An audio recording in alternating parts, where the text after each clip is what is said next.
A Rede Bandeirantes de Rádio e Televisão está levando aos eleitores de todo o país o primeiro debate entre os presidenciáveis. Espera aí, que essa balinha...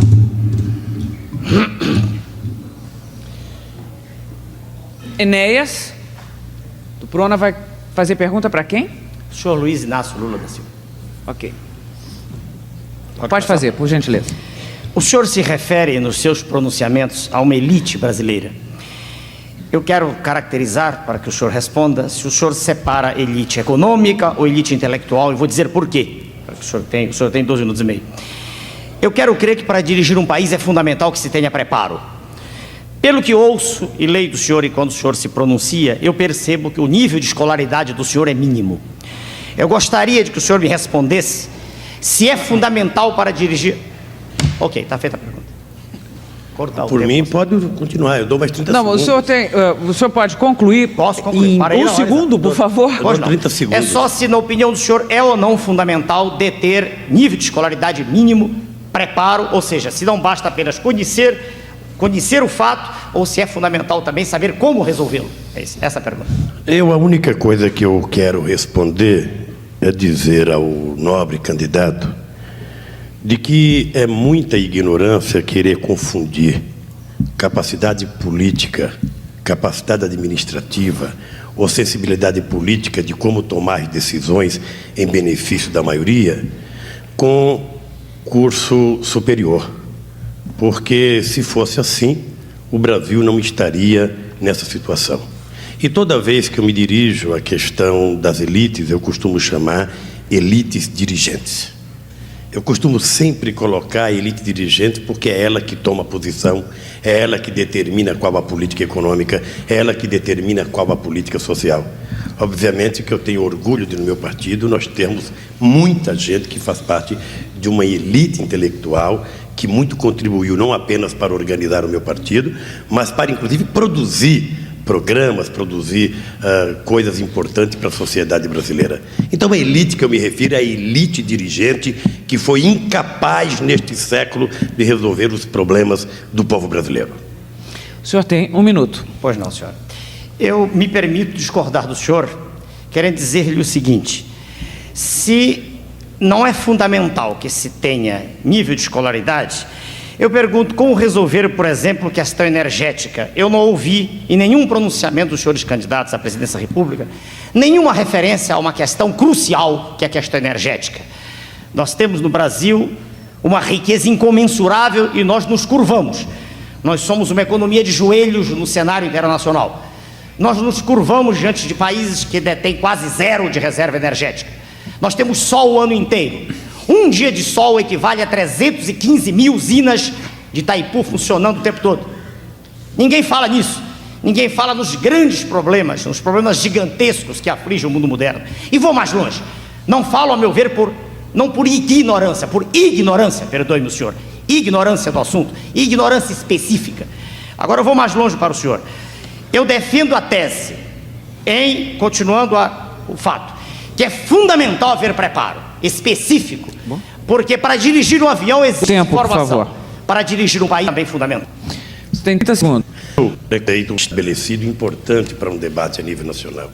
Até porque sabe que sou muito preparado, porque pouco de conheço os para o Brasil como eu conheço, vê problemas como eu conheço e teve a competência de elaborar as propostas para tirar o Brasil da crise como eu conheço. Esse preconceito não é um preconceito contra o Lula, porque ele sabe que eu sou um vencedor. Eu escapei de morrer com fome antes de 5 anos de idade em Pernambuco, sobrevivi, criei o maior partido político de esquerda da América Latina e estou preparado para dirigir. O preconceito é contra a classe trabalhadora, porque alguns que estudam pensam que trabalhador tem que comer em coxo, andar maltrapilha e de macacão. Então eu acho que esse preconceito é uma coisa de uma parte da elite brasileira. Terminou o tempo.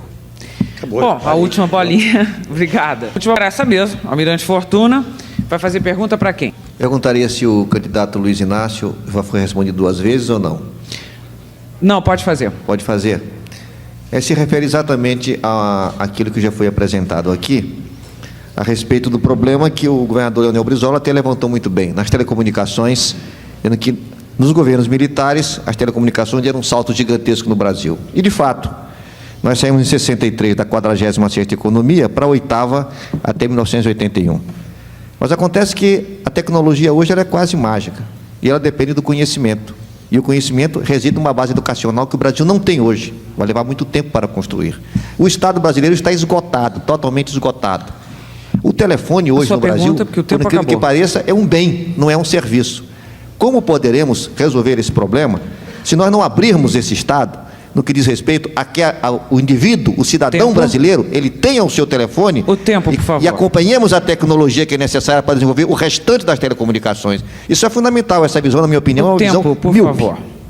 Bom, em primeiro lugar, é importante dizer, e vou voltar a falar outra vez da elite dirigente brasileira, que é a única responsável pelo fato do Brasil não ter investido corretamente em pesquisa, investir em novas tecnologias. Hoje o Brasil virou exportador de cientistas.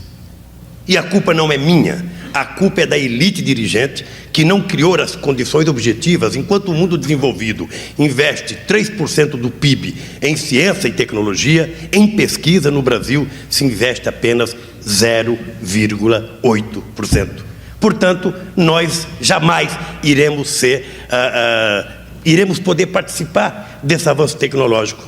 A nossa proposta é que voltemos a investir urgentemente em ciência, voltar a produzir novas tecnologias, colocar a pesquisa como um dos centros do desenvolvimento do Brasil, para que nós sejamos detentores da tecnologia na questão energética, na questão da agricultura e, sobretudo, na questão da telefonia. Eu volto a repetir, comparar a quantidade de telefones que um brasileiro pode comprar por cada 1.000 habitantes, sem comparar o salário que um brasileiro ganha comparado ao mundo desenvolvido, é, no mínimo, ser muito privatista. Como eu não sou, eu acredito que a empresa pública tem um papel importante para cumprir neste país. Eu acho que as telecomunicações têm que estar sob o controle do Estado, e ele pode estabelecer parcerias e pode estabelecer, inclusive, para que as empresas possam fazer alguns serviços e produção de equipamentos. Mas só no Brasil o telefone é um bem, não é um salário. O telefone é um serviço, não é um bem. O senhor tem direito a 30 segundos. 30 segundos? Sim. Então, agradeço e diria o seguinte: eu só queria acrescentar que o Brasil é um dos poucos lugares do mundo, talvez o único que eu conheça, onde o telefone entra na declaração do imposto de renda. Ele é um bem, ele não é um serviço. Ele sendo um serviço, nada tem a ver com o salário. A pessoa tem um serviço telefônico como tem da água, da luz, do esgoto. E é natural que ele tenha. Também, se ele não tiver esse mínimo, agora o telefone salva uma vida. O nosso problema é que temos o micro, numa necessidade mínima, que você precisa chamar num posto de saúde, precisa chamar uma ambulância, precisa chamar uma polícia para resolver o seu problema de segurança. E o outro aspecto é a tecnologia. Nós não podemos absolutamente nos colocar hoje, pensar que o Estado brasileiro pode fazer tudo. Não faz, como não fez e como não vai fazer. Essa visão abrangente, global, de uma tecnologia quase mágica, ela é fundamental na nossa compreensão e na compreensão de qualquer pessoa que se propõe a governar o país. Senão nós vamos para esse atraso, essa brecha do Muro de Berlim, nós vamos parar no quarto mundo. Esse quarto mundo sem retorno. E esse sem retorno, evidentemente, não é o que nós desejamos para nenhum brasileiro. Bem, nós chegamos aqui ao fim do 5º bloco desse primeiro debate entre os candidatos à presidência da República. Nós voltamos daqui a pouco. Eu não tinha direito a 30 segundos? Ele perguntou... Peraí. Ele perguntou... Claro, eu fiz a maior confusão. Queira desculpar, você respondeu 2 minutos e meio, ele teve direito a 1 minuto, agora você tem o direito à tréplica de 30 segundos. Em nome da democracia do programa. Em primeiro lugar, eu não defendo o Estado que pode tudo, eu defendo o Estado que pode aquilo que ele deve fazer, ter obrigação. E a questão de telefonia, levar telefonia nos lugares mais pobres, na favela, no campo, nas vilas mais distantes, é obrigação do Estado. A iniciativa privada só faz aonde tem lucro. É por isso que ela briga tanto pela telefonia celular e não briga pela telefonia rural. Em segundo lugar, é importante ter claro o seguinte: eu digo sempre, eu não sou candidato a Deus, eu sou candidato a presidente da República. Na hora que eu quiser discutir um assunto importante, eu vou chamar a chamada inteligência brasileira para poder discutir essas coisas. Essa ideia de passar para a opinião pública que o candidato tem que saber o que é um parto, o que é energia nuclear, o que é outra coisa qualquer, é fantasia de uma elite presunçosa que não resolveu o problema do Brasil. Agora terminou mesmo. Quero desculpar novamente, tá? Desculpa essa confusão, eu acho que não atrapalhei nada. Atrapalhei? Não, da minha parte não. Obrigada. Então nós chegamos ao fim do quinto bloco desse primeiro debate entre os candidatos. 30 segundos não é? Como? Não, era o último, os 30 segundos eram dele. Era eu que tinha. Tá, agora tudo ok? Posso ir em frente? 30 segundos do Almirante só. Não tomei, ele teve 1 minuto corretamente. Só eu que disse errado. Então aqui, fim do quinto bloco. Nós voltamos daqui a pouco, logo após os comerciais, para o